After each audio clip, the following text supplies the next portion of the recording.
오늘 함께 묵상할 성경 말씀은 열왕기상 22장 41절에서 53절입니다. 열왕기상 22장 41절에서 53절입니다. 오늘은 43절, 44절, 45절 말씀을 읽겠습니다. 여호사밧이 그의 아버지 아사의 모든 길로 행하며 돌이키지 아니하고 여호와 앞에서 정직히 행하였으나 산당은 폐하지 아니하였으므로 백성이 아직도 산당에서 제사를 드리며 분향하였더라. 여호사밧이 이스라엘의 왕과 더불어 화평하니라. 여호사밧의 남은 사적과 그가 부린 권세와 그가 어떻게 전쟁하였는지는 유다 왕 역대지략에 기록되지 아니하였느냐. 아멘. 오늘 함께 묵상할 주제는 역사는 흐른다입니다.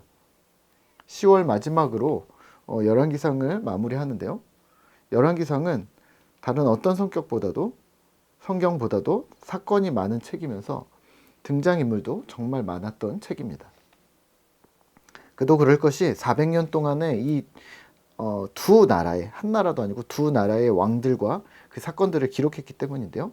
그만큼 방대한 분량만큼 열왕기서는 포로 이후의 이스라엘 백성들을 향해 많은 메시지들을 전달하고 있습니다. 그리고 그로부터 2000년이나 지나 읽게 되는 우리는, 이 성경을 읽게 되는 우리는 그들이 전하고자 했던 것들 중에 중요한 부분들을 선택해서 받아들이시면 우선은 될 듯합니다. 오늘 열왕기상 22장 마지막 부분은 북이스라엘의 아합 왕 이야기를 한참 하다가 열왕기상 마지막 부분에서 갑자기 남유다의 여호사밧 왕에 대해 이야기를 하며 열왕기상을 마무리 짓습니다.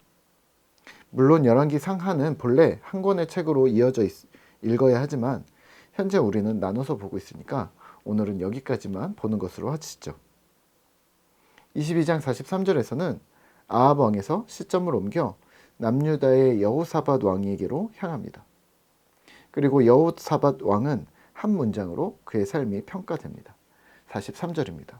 여호사밧이 그의 아버지 아사의 모든 길로 행하며 돌이키지 아니하고 여호와 앞에서 정직히 행하였으나 산당은 폐하지 아니하였으므로 백성이 아직도 산당에서 제사를 드리며 분향하였더라. 아멘.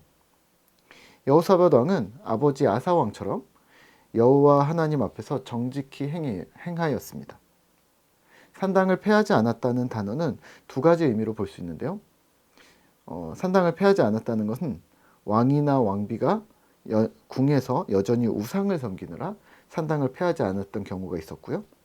또 한편으로는 오늘 여호사밧 왕처럼 어질고 선한 왕이라서 남색을 쫓아내고 우상을 몰아냈지만 그렇다고 산당을 부수거나 기존의 우상을 따르는 자들을 괴롭히거나 죽이지 않았다는 어떤 부드러운 어진 왕, 부드러운 성격의 소유자라는 말도 된다고 합니다. 아마도 여호사밧 왕은 후자였던 듯 합니다. 여호사밧은요, 이스라엘 왕과도 화평했습니다. 전쟁을 하지 않았다고 하는데요, 백성을 위해서 평화를 지켜낸 왕이었던 거죠. 외교적인 실력도 있었던 것 같습니다. 이 왕에 대해서는 한 가지 사건만 간단히 등장을 하는데요. 에돔에서 금을 구해오다가 배가 파선을 합니다. 그리고 북이스라엘의 아하시아 왕이 이 소식을 듣고 손을 내밉니다. 같이 가자. 48절 49절입니다.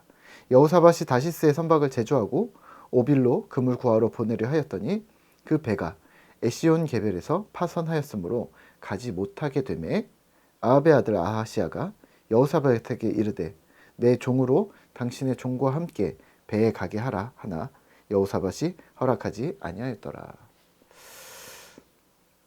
아합의 아들 아하시아가 당신과 내가 지금 함께 저 금을 찾아오자. 내가 도와줄게. 이렇게 동맹을 제안하는데요.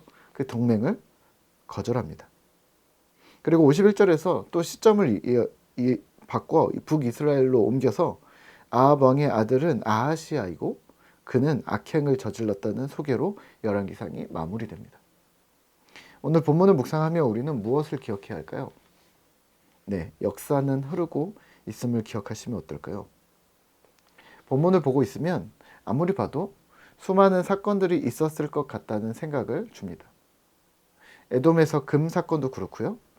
남색하는 자들을 내쫓은 사건, 또는 산당을 허물지 않은 왕의 단면 등등 멋지게 만들어낼 스토리들이 많았던 멋있는 왕 같은데 성경에서는 아주 짧게 기록하고 있습니다. 대신 이렇게 뉘앙스를 풍깁니다. 45절입니다. 여호사밧의 남은 사적과 그가 부린 권세와 그가 어떻게 전쟁하였는지는 다 유다 왕 역대 지략에 기록되지 아니하였느냐. 여호사밧의 권세, 그의 업적과 영향력인 거죠. 그가 어떻게 전쟁했는지, 그의 힘과 지략을 볼 수 있었을 텐데요. 이게 다 유다 왕 역대 지략에 있다. 그러니 자세히 알고 싶다면 그걸 봐라. 뭐 이런 느낌입니다. 그러면 우리가 오늘 본문을 통해 받아들일 수 있는 부분은 하나님의 손 아래서 역사가 흐르고 있다는 사실을 기억하셔야 합니다. 하나님은 모든 인간 개개인에게 세세하게 개입하고 계시다는 것이죠. 아하시아가 별 볼 일 없고 인생에 별거 없어서 성경에 짧게 기록된 게 아니라 요한복음에서 예수님의 사역을 다 일일이 기록할 수 없지만 엄청난 것 중에 몇 가지만 기록했다고 말한 요한처럼 오늘 아하시아 왕도 수많은 스토리들이 있었겠지만 오늘 지면상 생략했다고 말합니다. 오늘을 살아가는 우리는요, 네, 마찬가지입니다. 목장이나 수요 모임이나 한 주간 어떻게 지내셨어요? 라고 물으면 우리는 이렇게 대답하죠. 네, 한 주간 별일 없었어요.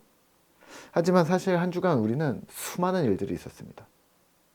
그리고 이 수많은 일들을 이야기하기에는 시간이 너무 부족해지고 장황해지니까 아주 클리어한 몇 가지 사건 한 개 정도만 이야기를 하게 되죠.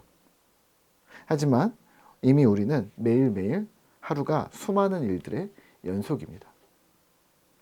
여기서 우리가 기억하셔야 할 것은 우리의 그런 하루하루를 시간이 모여서 세월이 되고 1년, 5년, 10년의 세월이 모여있음을 보고 우리는 역사라고 부르는데요.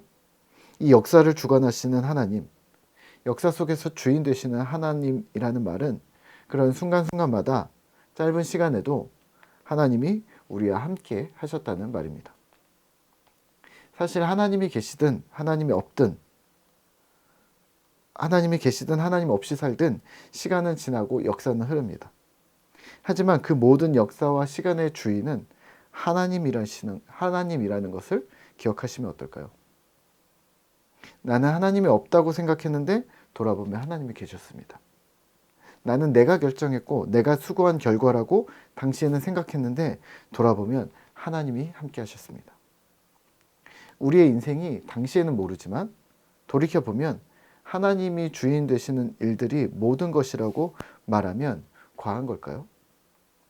우리가 눈이 열린 신자라면 그래도 하나님이 하셨습니다 라는 고백을 하지 않을까요? 하나님은 이번 2023년 10월 한 달도 일하셨습니다. 그리고 하나님은 오늘도 그리고 또 11월에도 일하실 겁니다. 하나님은 어제나 오늘이나 동일하게 역사하실 것입니다. 왜냐하면 하나님이 주인이시니까요. 이스라엘의 역사가 끊임없이 수많은 세대가 흘러가면서도 한 세대의 한순간도 놓치지 않으셨던 모든 곳에서 주인 되셨던 하나님이 오늘 우리의 시간 속에서도 주인 될 것을 믿어 의심치 않습니다. 그러면서 믿음으로 살아가기를 힘쓰는 그런 신실한 신자 되시기를 오늘도 기도하겠습니다.